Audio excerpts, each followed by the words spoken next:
បាទសួស្តីបងប្អូនទាំងអស់គ្នាបាទថ្ងៃនេះខ្ញុំសូមនាំអារម្មណ៍ពុកម៉ែបងប្អូនយើងមកទស្សនាដីមួយកន្លែងដែលខ្ញុំកំពុងតែមានការផ្សព្វផ្សាយលក់បាទជូនដល់ពុកម៉ែបងប្អូនយើងដែលកំពុងតែមានបំណងបាទចង់បានដីខ្នាតធំបាទលក្ខណៈខ្នាតធំដែលយើងអាចយកទៅអភិវឌ្ឍគម្រោងផ្សេងដែលបងប្អូនយើងមានការចាប់អារម្មណ៍ដីទំហំធំនេះបងប្អូនដូចខ្ញុំបានគូសប្លង់នេះគឺដីរហូតដល់2ហិកតាឯណោះបាទហើយផ្លូវពីមុខដីគឺទំហំរហូតដល់30ម៉ែត្របាទហើយទីតាំងដីនេះដូចដែលខ្ញុំបានថតពីលើបងប្អូន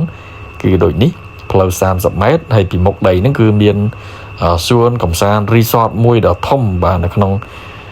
ក្រុងស្រីសុភ័ណ្ឌយើងនេះឯងបងប្អូនបាទហើយដីនេះគឺមិនលិចទឹកទេបងប្អូនបាទគឺចាក់ដីបានខ្ពស់មែនទែនបានហើយបញ្ជាក់ជូនបងប្អូនយើងជាថ្មីម្ដងទៀតបាទគឺទីតាំងដីនេះចេញពីក្រុងសិរីសុភ័ណ្ឌមកទីតាំងដីនេះបាទគឺចម្ងាយតែ2500ម៉ែត្រទេបងប្អូនបាទ2500ម៉ែត្រហើយយើងធ្វើដំណើរមកគឺមិនពិបាកទេបាទចេញពី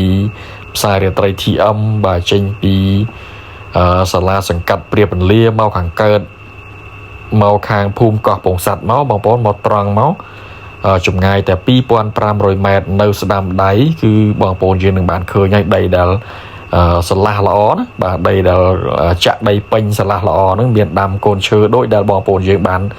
ទស្សនាឃើញរូបភាពនេះគឺជាដីនឹងឯងបងប្អូនអាចមកមើលស្កាត់ក៏បានដែរគេលោកបងប្អូនយើងមិនចង់រំខានខ្ញុំចង់ទៅមើលអាចមកមើលស្កាត់ខ្លួនឯងបានសម្រាប់បងប្អូនយើងដែលមានចំណាប់អារម្មណ៍បងប្អូនយើងអាចទំនាក់ទំនងមកខ្ញុំបានគ្រប់ពេលទាំងអស់បងប្អូនបាទទំនេរថ្ងៃណាបងប្អូនយើងអាចអញ្ជើញទៅមើលថ្ងៃនឹងបានទាំងអស់គ្នាបាទអញ្ចឹងជំរាបលាបងប្អូនយើងទាំងអស់គ្នាតែប៉ុណ្ណេះចុះបាទជួបគ្នានៅពេលដែលបងប្អូនយើងចង់អញ្ជើញទៅមើលដីបាទអរគុណ